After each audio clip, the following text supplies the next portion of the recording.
السلام علیکم ورحمۃ اللہ وبرکاتہ۔ ناظرین اکرام، ایک انتہائی دکھ بھری خبر آپ سے شیئر کی جا رہی ہے کہ شہدائے اہل حدیث کے ساتھی اور مسلک اہل حدیث کی جان پہچان اور بے لوث مسلک کی خدمت کرنے والے اور الحمدللہ سمجھ لیں کہ بے شمار علماء کے استاد بھی ہیں۔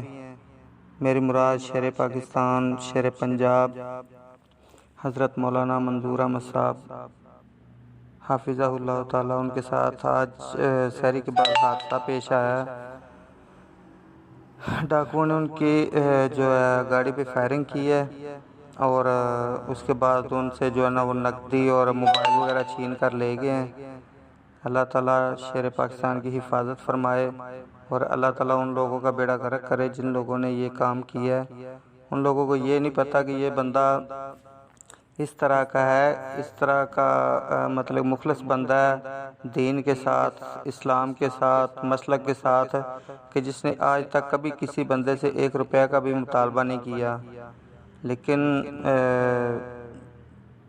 لوگوں کو شرم نہیں آتی کہ جو لوگ لاکھوں میں لوگوں سے معاوضہ وصول کرتے ہیں ان کے ساتھ جو ہے نا وہ بڑا محبت سے پیش آتے ہیں، اور اس طرح کے جو اللہ کے ولی بندے ہوتے ہیں ان لوگوں کے ساتھ ایسا سلوک کیا جاتا ہے۔ اللہ تعالیٰ ایسے لوگوں کا بیڑا غرق کرے جن لوگوں نے شیر پاکستان حضرت مولانا منظور احمد صاحب کے ساتھ یہ واردات کی ہے، اور اللہ تعالیٰ ان کو ان کے انجام تک پہنچائے، اور اللہ تعالیٰ شیر پاکستان حضرت مولانا منظور احمد صاحب کو صحت والی ایمان والی لمبی زندگی عطا فرمائے۔ لیکن مجھے جہاں پہ جو ہے نا دکھ ہے مولانا منظور صاحب پہ جو حملہ ہوا، تو وہاں پہ مجھے اشعار یاد آ رہے تھے۔ یزدانی شہید رحمۃ اللہ علیہ فرمایا کرتے تھے کہ دنیا اندر تنگی دے وے خاص پیارے یاراں، ظالم مشرک کافر لٹ دے پھر دے نے موج بہاراں۔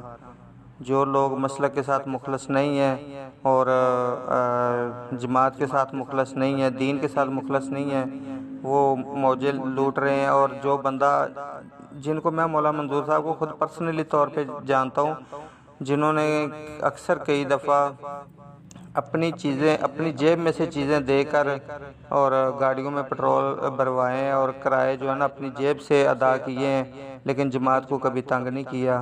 اللہ تعالیٰ شیر پاکستان حضرت مولانا منظور احمد صاحب کو صحت والی ایمان والی لمبی زندگی دے اور ان کا سایہ تا دیر ہمارے سروں پہ قائم رکھے۔ السلام علیکم ورحمۃ اللہ وبرکاتہ۔